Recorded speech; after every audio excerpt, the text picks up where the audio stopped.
Hi అండి. నమస్తే. ఈరోజు మనం పూరీ కర్రీ తీసుకుందామండి. సింపుల్‌గా చేసుకోవచ్చు.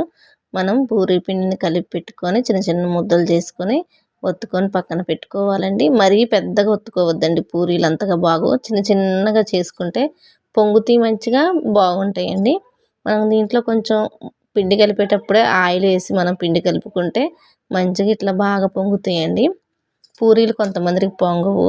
చిన్న చిన్న పూరీలు కనుక చేసుకుంటే ఎవరికైనా మంచిగా పొంగుతాయండి. పూరీలు రెడీ అయ్యాయి. మనం ఇప్పుడు పూరీ కూర ఎలా చేయాలో చూసుకుందాం.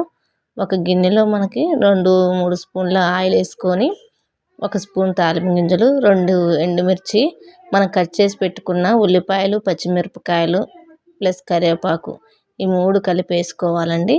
కొంచెం చిటికెడు పసుపు వేసుకోవాలి. మనకి ఈ పసుపే కలర్ వస్తుందండి. కొంచెం పసుపు ఎక్కువ వేసుకుంటే టేస్ట్గా ఉంటుంది, కలర్ కూడా మనకు కనిపిస్తుంది. మనం వేరే కలర్స్ ఏం వేయం. ఈ పూరీ కూర అనేది ఎవరికి రాని వాళ్ళకి కూడా సింపుల్గా చేసుకోవచ్చు అండి. పెద్ద ఐటమ్స్ ఏమి ఉండదు. ఉల్లిపాయలు, పచ్చిమిరపకాయలు ఉంటే సరిపోతుంది.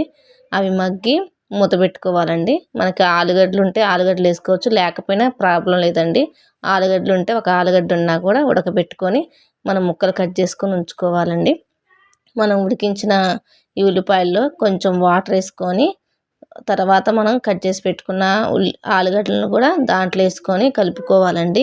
మనం కారం వేయాల్సిన అవసరం లేదు. మనకి ఒక 2 పచ్చిమిరపకాయలు వేస్తే సరిపోద్దండి, ఘాటు ఎక్కువ ఉంటుంది. మన ఆలుగడ్డల ముక్కల్లో వేసుకున్న తర్వాత ఒక స్పూను ఉప్పు వేసుకొని ఒక నిమిషం మనం మూత పెట్టుకొని మగ్గించుకోవాలండి. మగ్గించుకున్న తర్వాత మనం ఒక స్పూను శనగపిండిని కలుపుకొని వాటర్లో దీంట్లో పోసుకొని మనం ఒక నిమిషం ఉడికించుకుంటే సరిపోద్ది.